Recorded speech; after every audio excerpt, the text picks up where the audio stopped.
When it's time to scale your business, it's time for Shopify. Get everything you need to grow the way you want. Like, all the way. Stack more sales with the best converting checkout on the planet. Track your cha-chings from every channel, right in one spot. And turn real-time reporting into big-time opportunities. Take your business to a whole new level. Switch to Shopify. Start your free trial today.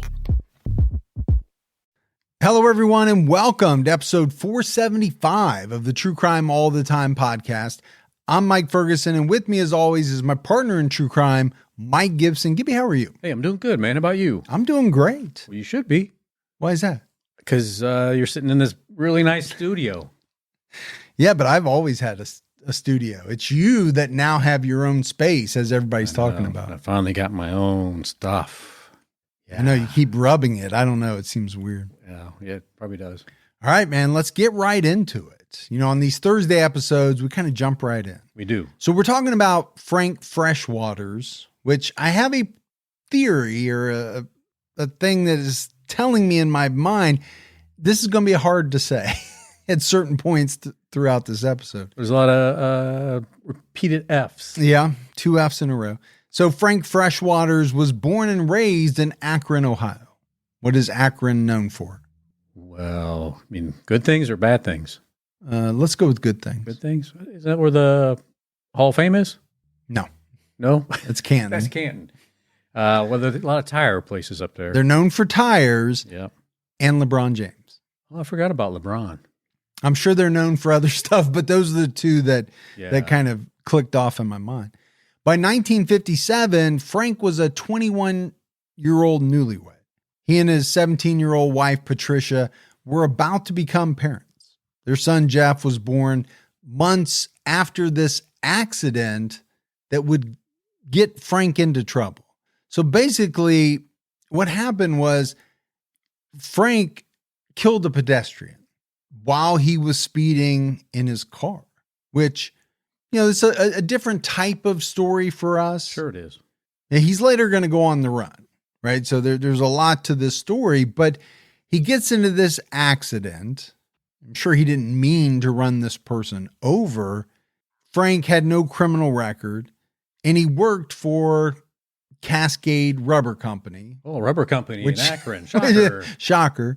On July 3rd, 1957, Frank was driving his vehicle in Akron, and he killed a pedestrian who was crossing the street. It was almost midnight, and 24-year-old Eugene Flint was walking to his house. Eugene was an Army veteran, and he worked at Goodyear. He was also married and a father of 3 children. So we just talked about tires, man. I think, you know, I don't know how much today, you know, Akron is the hub of tire making, but certainly in 1957, a lot of people in Akron worked making tires. Probably came home, smelled like rubber, had that silicone stuff all over them. Mm-hmm. You know, did I ever tell you? I think I mentioned it before, how I used to sling tires. Sling as in sell stolen tires? No. So and my older brother did it with me too. So for extra cash, we would go to this place, loading dock, and they would have all these tires coming from one of the tire manufacturers here in Dayton. Mm-hmm. But you go to this warehouse, this dock area, and you would just like throw them like a discus almost. Yeah, okay, I into got you. the semi, and one would throw them, the other one would stack them a certain way. They had to be stacked so they wouldn't shift. You know, the load wouldn't shift.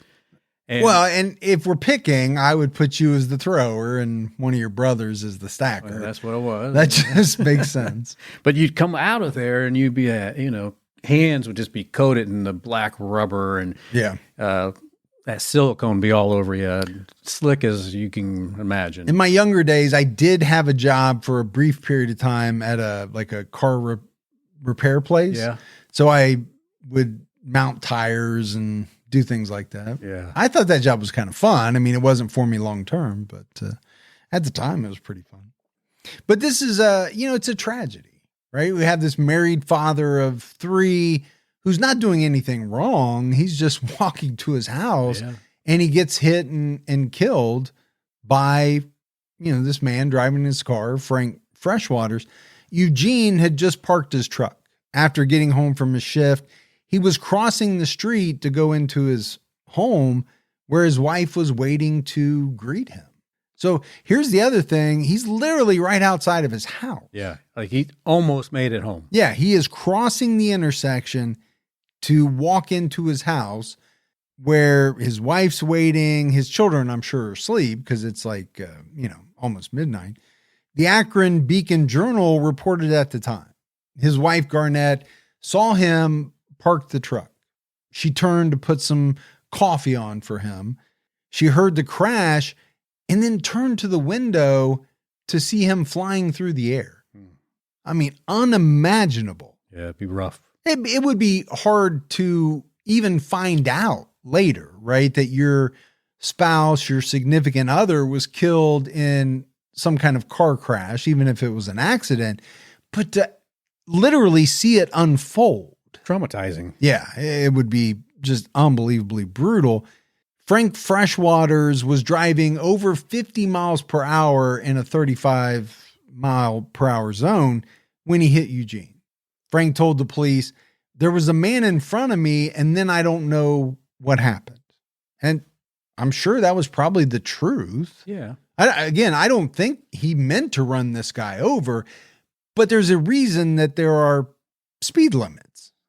I mean, it's not uncommon for people to go over the speed limit. I mean, that's one of my big problems. Mm-hmm. I have a lead foot.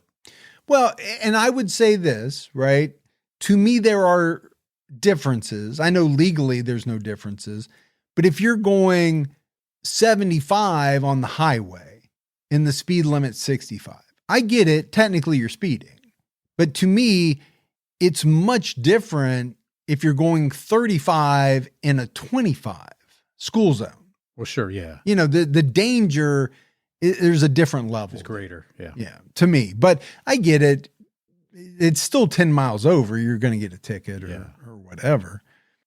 Eugene died from shock, from a fractured skull and compound fractures on both legs less than an hour after the accident. On April 25th, 1958, Frank pleaded guilty to second-degree manslaughter, and he was sentenced to 1 to 20 years in prison. But then the judge suspended his sentence and gave him 5 years of probation instead. Okay. Sounds pretty reasonable. For him. Yeah. Now, if you're this guy's wife, okay, or family, you're probably not happy about that. But again, I do think it was an accident, even though he was driving too fast. That's where the manslaughter piece of it comes in. 1 to 20 years in prison is a strange sentence, but you and I have talked about it, in a lot of our episodes that go back to like the 40s, 50s, 60s, even into the 70s. Over the years in the US, depending on what state you're in, there have been some really strange sentencing guidelines. They sure have. And they've changed, right, throughout the years. The problem came later on when Frank violated his probation by driving a car. So when you kill somebody and you only get probation, I'm assuming one of those was you don't get to drive a car. Yeah, you're suspended from driving for now. Yeah. He also obtained a driver's license, and he failed to report to the probation department. He also failed to make weekly $5 payments to the clerk's office. Well, when you're on probation, as you've been on it many times before, I assume. Yeah. Or is it me? I don't know. I think it's you. You. Of the two of us, only one of us has worn a monitoring ankle monitor multiple times. That was for fun. But, you have certain things you have to follow. Like you need to check in. You need to pay whatever fees need to be paid. Yeah, restitution or whatever it is. Yeah, I mean, it's requirements. And if you don't make those requirements, your probation will be lifted. But here's the thing, and this is what I always think about.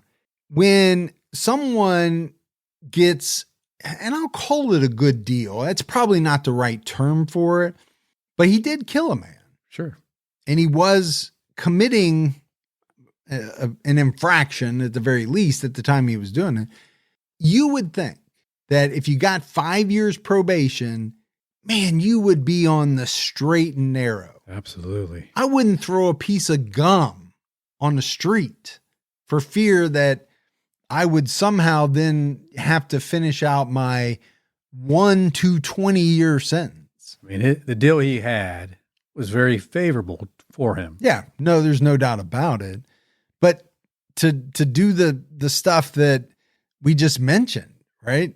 Don't drive a car. Okay, it's an inconvenience. I get it. Pay $5 a week. If you're telling me I pay $5 a week and I stay out of prison, I'll scrounge up $5 a week. Absolutely. That just doesn't make any sense to me. On February 19th, 1959, Frank was found guilty of violating his probation, and his original sentence of 1 to 20 years was imposed.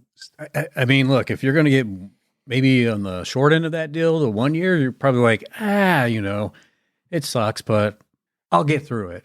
Yeah, but and I get your point, right? If you're getting the 20, then you're really upset. But it was all avoidable. That was my point, yeah. and I just don't get that.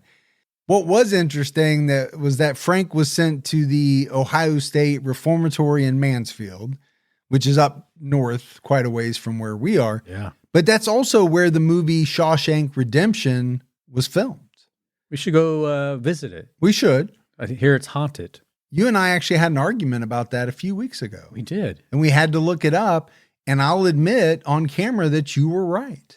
I thought it was in Chicago and you said Mansfield and you turned out to be correct. Is that hard to say? No, I think it was. not at all. For about 6 months, Frank was incarcerated in medium level custody and he worked at the prison hospital. His wife left him after he went to prison. I'm assuming she thought, well, this guy's so dumb, I can't stay married to him. Well, yeah, I'm thinking she's like, hey, you just had to be good for 5 years and really not that good. You just had to do some simple things. Yeah, you didn't have to lift a 1,000-pound boulder up a hill. You just had to do a few things, and you couldn't even do that. Frank's son told Florida Today that he rarely spoke about this part of his life. On September 1st, 1959, Frank received a bond of faithful service and trust after a personal interview with the Ohio State Reformatory superintendent. Never heard of it, but this document stated that Frank had been duly recommended as being worthy of trust and qualified for employment without the restraint of armed guard. Well, I mean, if you think about it, he was a pretty low-risk prisoner. Yeah, I mean, he didn't go in for what you would consider a violent crime. I understand somebody lost their life, but he didn't shoot them or, something along those lines. So, okay, he's being a model inmate, as people say. He was transported to the Sandusky Honor Farm to finish out his sentence.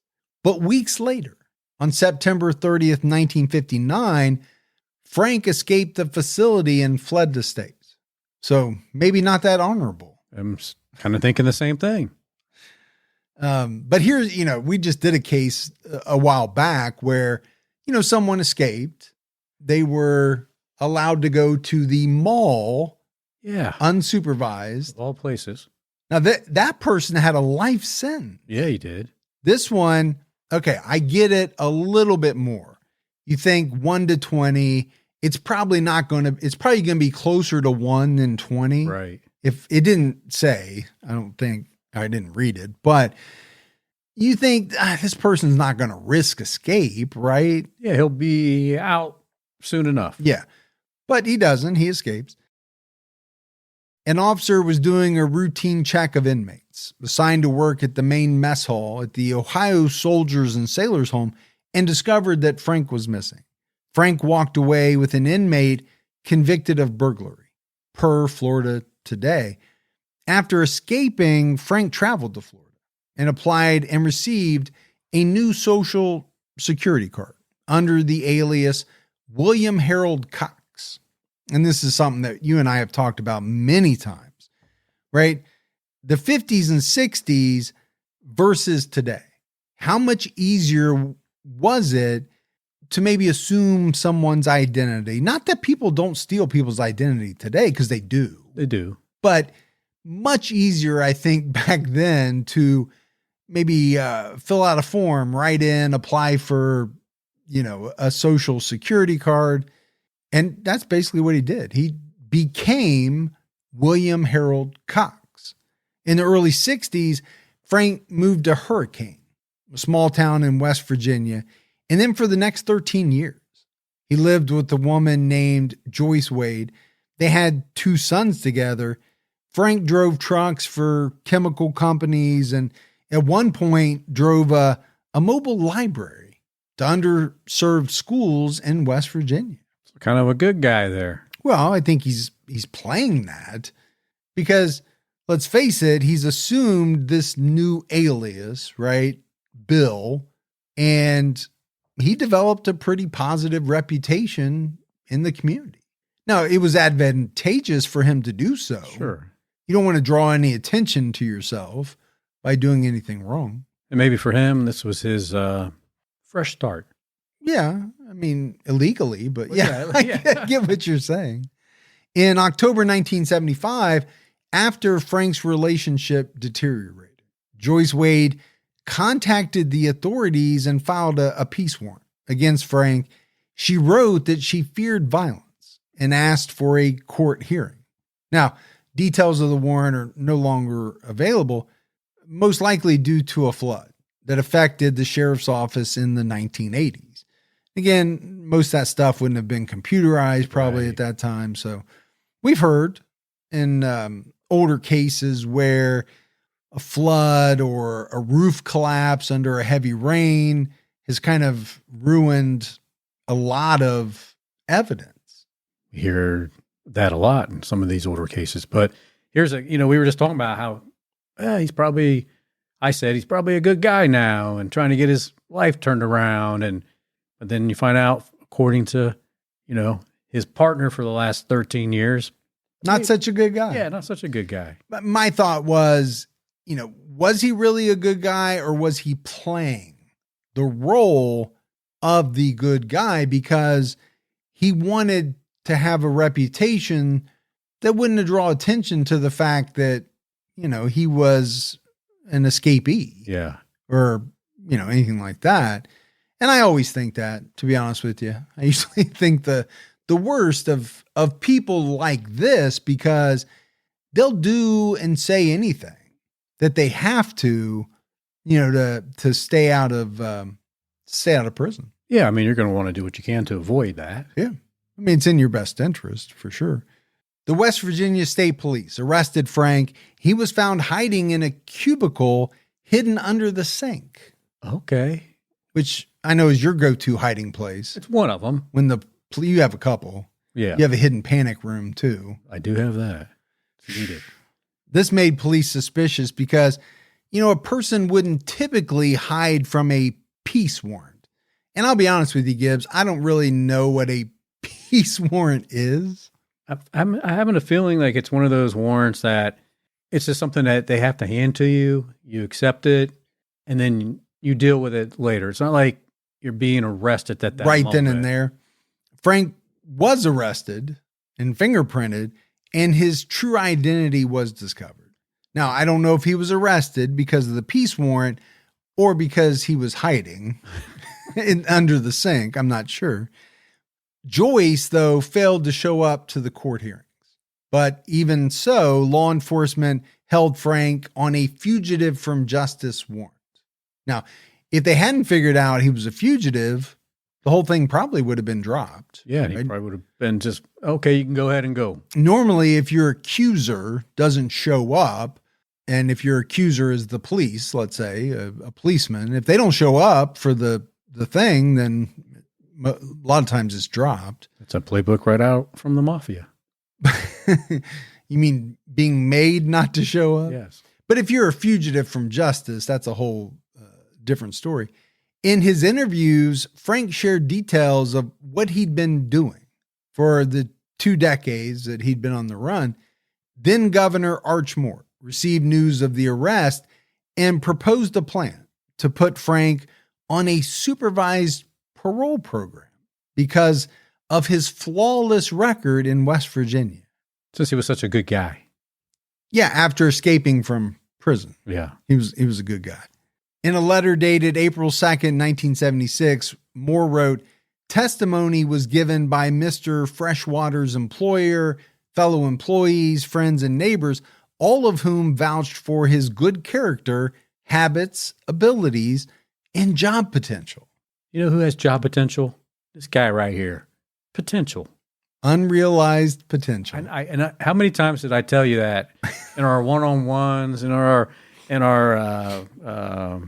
job performance stuff? Hey, I've got a lot of undiscovered potential. Uh-huh. And you would say... You say undiscovered, I say unrealized. Well, well, and for people watching us on YouTube who haven't listened to our 10 years worth of episodes, you and I did used to work at the same company. We did. In the beginning, you worked for me. I hired you. You did. Against my better judgment, but it turned out great. It did. did. We became friends, and then eventually we were on the same level. And yeah. Then when they said, "Hey, we don't need you here anymore," you took my job.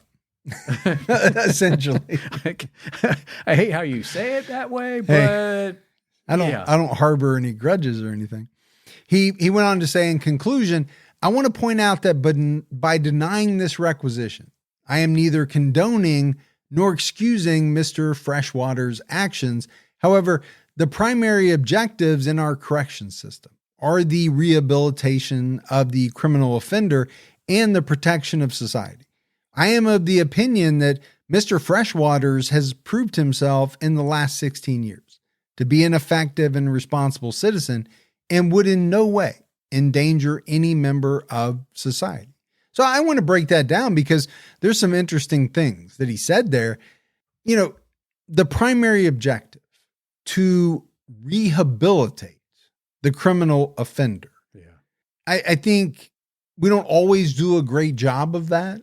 I'm speaking, here in the US, right? There are people that are listening to us from other countries, and maybe in other countries they do a better job of it. Too often I think we house, but we don't try to rehabilitate. Now, I also believe there are some people who cannot be rehabilitated. Oh, for sure. When you're talking about some of the individuals we talk about on True Crime all the time. But to be fair, Frank didn't, commit, like I said, a violent crime. He wasn't a rapist. He didn't shoot someone or stab someone. He did drive too fast and end up killing someone with his car. So, I think you have to keep all that in mind, and maybe the governor was doing that too.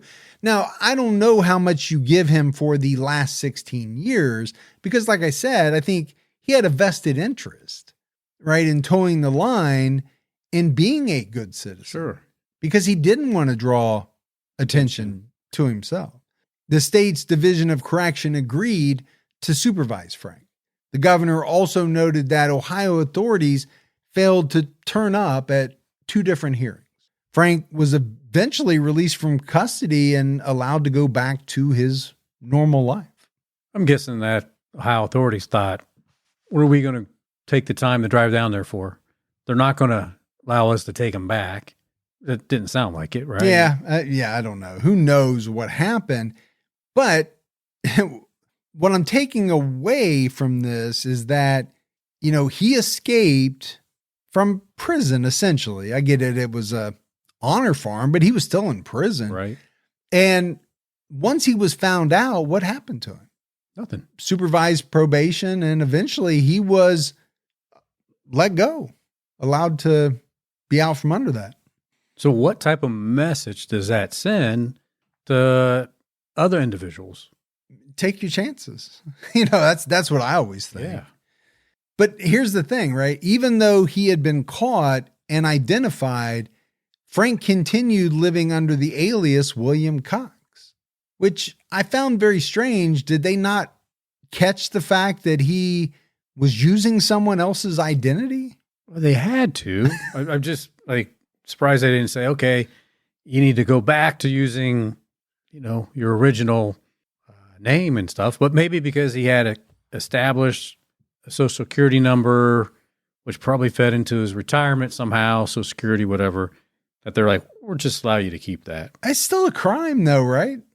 I don't know if he stole the identity, which you'd have to, right? I mean, I don't think somebody gave it to him. So, yeah, there's probably another crime right there. I don't think anybody was like, hey, use my social security number. I'm not using it.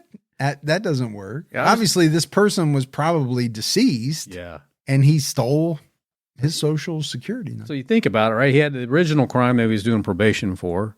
Well, not probation, but he was actually serving time for. And then he escaped, which typically adds on a few extra years. Almost always. And then theft of a ID. Yeah. It's like they didn't even take that into account. I thought that was very strange. Frank's son, Jim Cox, recalled to Florida today. It was common knowledge what happened.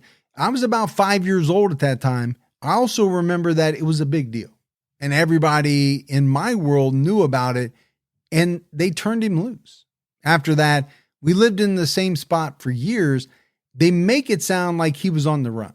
He kept no secrets from me, but whatever happened in the past, we never spoke on that. It was just something that was brought up. It wasn't something that was brought up. I said it was. Yeah. It wasn't. He thought he was cleared of everything. And really, the way that we talked about it, it did make it seem like that. It did. Right? He's on supervised probation. They let him off of that. So, okay, he goes back to living his life. Around 1980, Frank fell in love with a woman named Brenda, who was 16 years younger than him. In 1987, they decided to move to Melbourne, Florida. Jim decided to move in with his dad as a teenager. Frank continued working as a truck driver. He was hauling palm trees and landscaping materials for the parents of Florida State Senator Thad Altman. The Altmans later gave Frank a mobile home on their property and asked him to be their watchman. Okay. I don't know if they knew about his past. I'm assuming they didn't. Frank kept a lookout for trespassing hunters or mischievous teenagers. Sounds like he had a little good gig going on there. Yeah, because you got to watch out for mischievous teenagers. They're all everywhere. You were one. And you still are. Frank continued living under his alias, but he wasn't as careful as he once was because he thought his legal problems ended in West Virginia. Well, I get, why he thought that. I mean, it was kind of made out that he could just move on. Yeah. I mean, when I read about what happened, it did seem that way to me. It wasn't known how much Brenda knew about Frank's past. They eventually got married, but sadly, Brenda was diagnosed with cancer. Frank retired early on Social Security to take care of her. Then Brenda died in April 1999. Frank's friend Cheryl Cheatham, who knew him as William Cox for about 15 years, said he went off the radar. After Brenda died, he continued living alone in his trailer on the Altman's property. It was situated at the end of a dead end and rarely traveled road near the marsh. Few people lived near him, and it was also said that Frank was a homebody, and he even refused to evacuate during severe weather. Oh, wow. Which there are people like that. There is. Unfortunately, in Florida, they do have quite a bit of severe weather. Brevard County Sheriff Major Todd Goodyear told the Plain Dealer it was the perfect place to hide. There's nothing near him. He would have very little contact with neighbors, and there's no roads by him. Frank's friends in Melbourne knew him as Grandpa Bill. Grandpa Bill.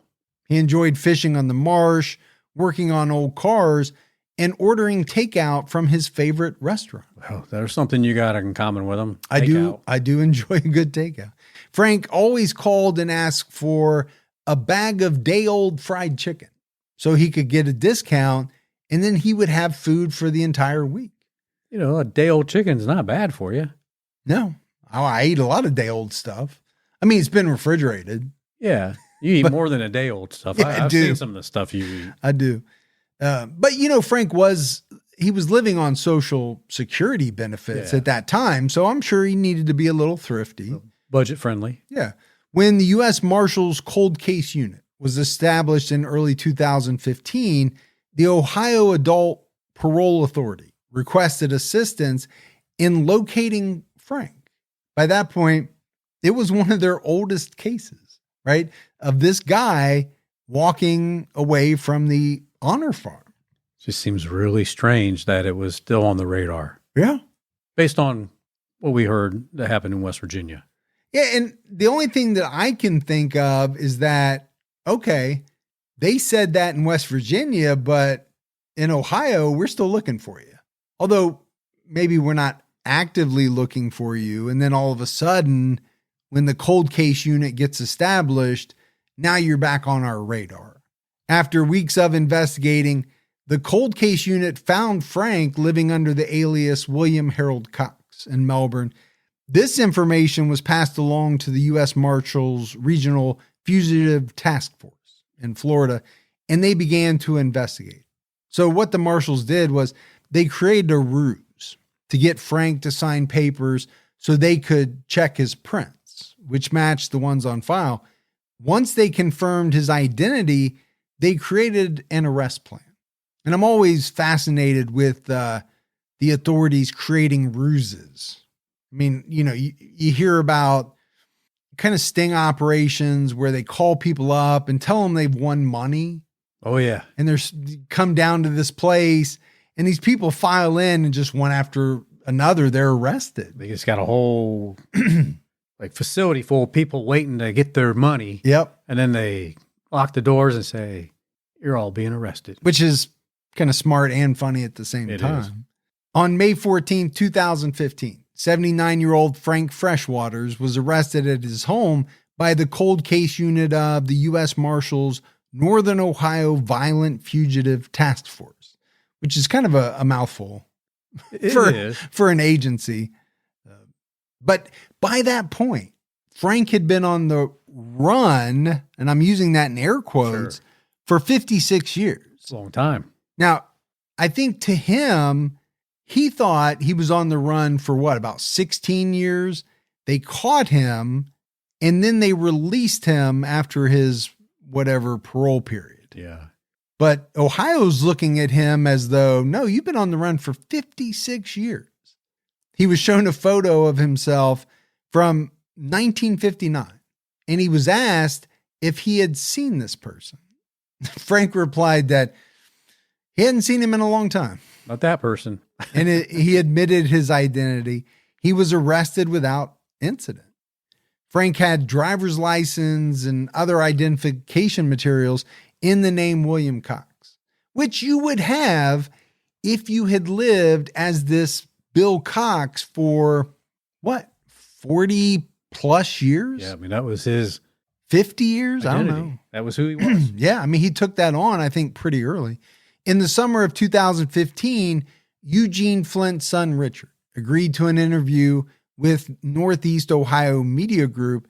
By this time, Frank had been transferred to Lancaster, Ohio, to await a hearing on whether he would need to serve more time. Lancaster. Oh, that wasn't too far away from your old college. No, very close to where I went to school.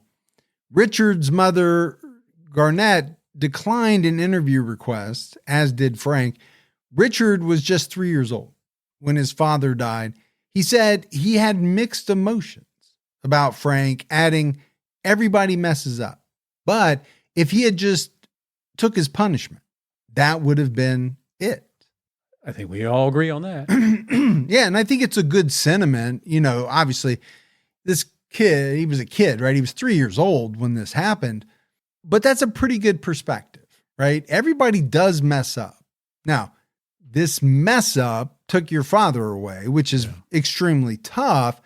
But he said it, right? If the guy had just taken his medicine, if he had just done his time, then everything would have worked itself out. Yeah. He'd still been without his father. Nothing was going to bring his dad back, Richard believed Frank should at least serve the rest of his sentence. I don't think that's unreasonable at all. Richard recalled how the family struggled financially after his father's death.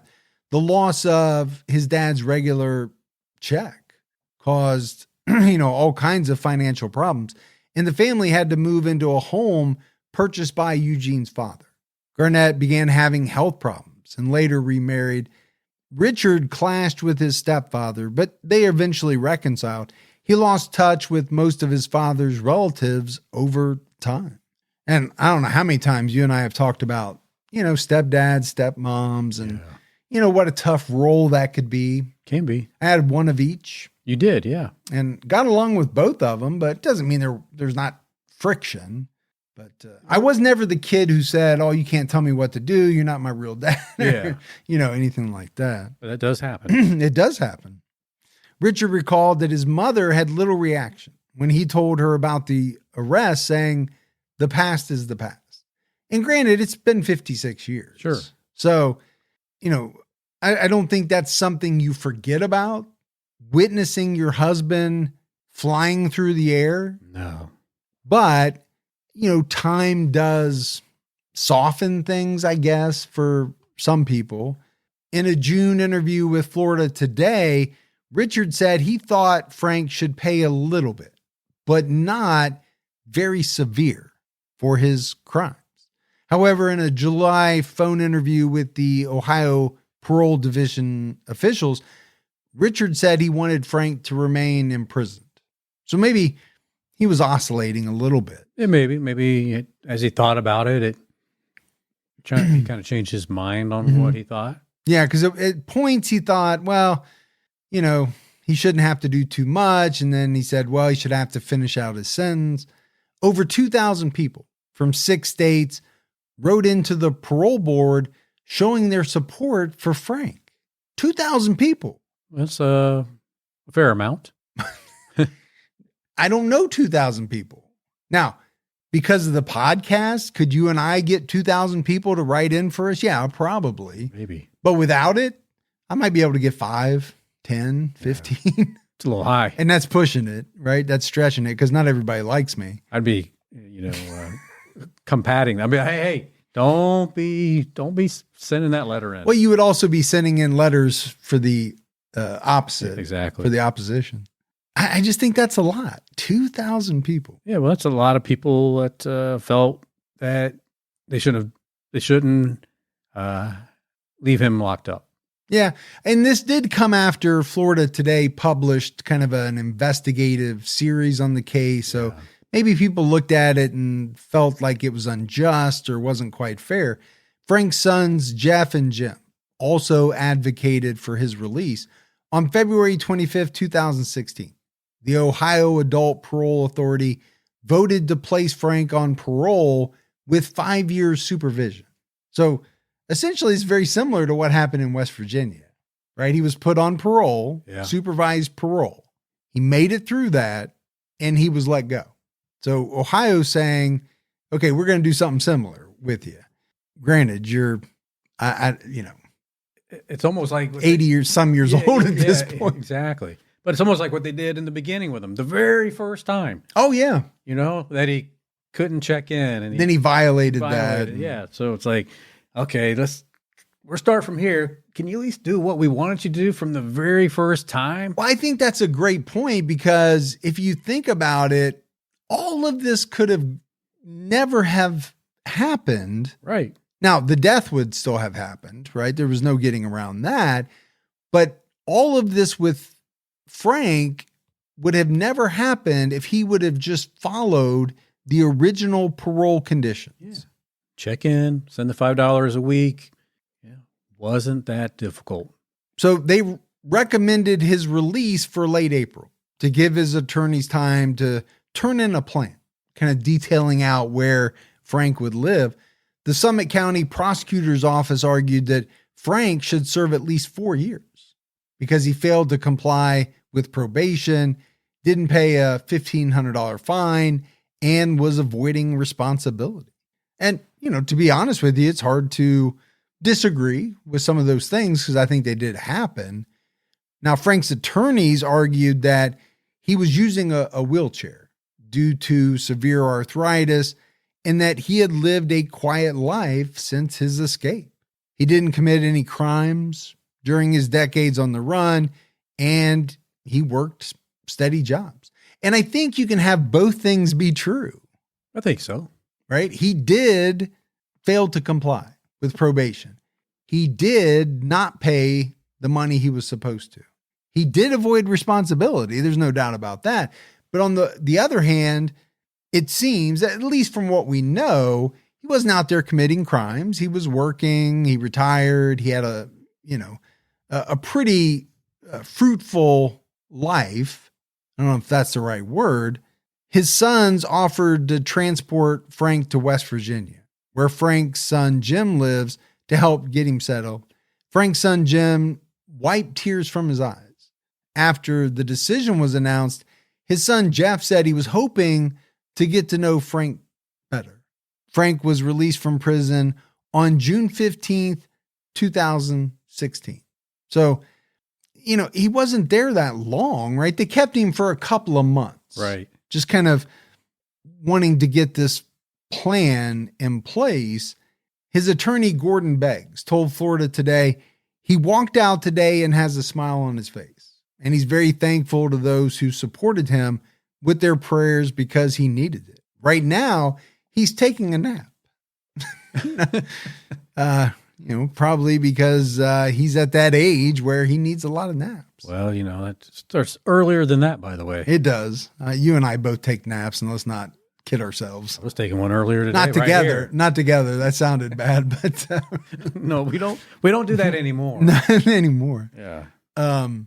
A spokeswoman for the state corrections agency said Frank would be supervised in West Virginia. So, to me, it's like, as we wrap this one up, Gibbs, it's like it came full circle. Probation, supervised probation, couldn't handle that, couldn't live up to the very few expectations of him. Right. Right. So what happens? He goes back to prison. He flees. He really never does the time that he was supposed to do. No. Now, I do kind of have a problem with that because I feel like he should have completed whatever he was going to complete. Now, it was pretty vague, right? 1 to 20. I don't know what it was going to be. Also, what's the parole board think after you've already escaped and lived 56 years on the run? I mean, I just feel like it sets the wrong message, right? I mean, yeah, I think it does. You had an easy set in the beginning, right? You just had to do the probation for 5 years, but you chose not to follow that. So then they sent you to prison, 1 to 20 years, like you said. But because you were good when you were there, they put you on this really relaxed program. Basically, you had a lot of free will to do things. Freedom, yeah, Freedom. And the opportunity to escape pretty easily, I think. But you chose to escape. So once you did all that, I mean, you still got to be held accountable for your original offense. And I think that's the part I'm having the most trouble with. Yeah. But you also have to be accountable because you actually escaped. Which technically would be additional charges. Yeah. So you would have more time. So, yeah, I guess I think what I'm struggling with is a person escaping, living what, let's say reportedly, is a good life, right? Not committing crimes, working, contributing to society. That's all well and good. Sure. But it doesn't make up for what you did before. No. And it's almost like they just kind of said, well, we're just going to cancel that out because you did pretty good when you were out there. So yeah. I don't know. People all have different takes on it. And I'm always, as you are, interested to hear people's opinions, but I don't know. I have a problem with it. I think he got lucky to be out as long as he was anyway. Yeah. I mean, today, would that happen? I don't really think so. But back then, he had a pretty good start. Yeah. And he had a good run. Yeah. Right? 56 years. Quick search online. for an obituary for Frank, couldn't find one, and also checked for William Harold Cox. So it does seem as though he's still alive and kind of living a quiet life with his family. I don't expect him to get in trouble now at his advanced age. No, not at all. No, but, I think people will be torn. A lot of people will probably think, you still got to pay the consequences, and they should have made him serve the rest of it out. Yeah. But that's it for our episode on Frank Freshwaters. You got anything else you want to talk about, Gibbs? No. I hope you enjoyed the episode. Yeah. And for those of you tuning in to us on YouTube, make sure go out, check our website, truecrimeallthetime.com. You'll find a ton of stuff out there, but our mailing address, our merch site, all that good stuff. Don't forget to like and subscribe. Yeah, I never say that because I'm still new to this YouTube stuff. Yeah. But you gotta say it. We will. We'll talk to you next week. See ya. Bye.